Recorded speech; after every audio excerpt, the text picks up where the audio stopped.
How to use yung mga self-bag drop machines dito sa NAIA Terminal 3. Scan mo muna yung boarding pass mo and then click yes. Kasi gusto rin niya mag-facial recognition. Ayan. So remove the mask and everything and look at the screen. For me, hindi siya gumana pero it's okay. Just click next.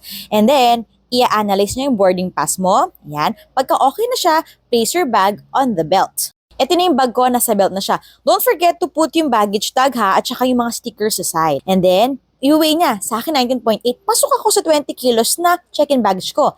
And then you scan the bag tag. Ayan. Kunin mo lang yung pang-scan sa side and scan mo yung luggage tag mo.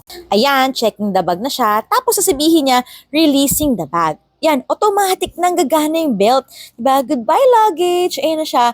Kung makikita nyo, dire-diretso na siya doon. Ayan. And then hanggang sa... Ayan, nire-release pa rin niya yung bag. Hindi pa siya tapos.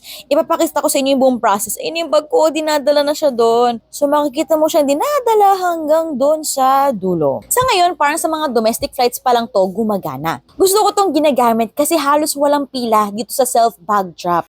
That's it. We hope this helps!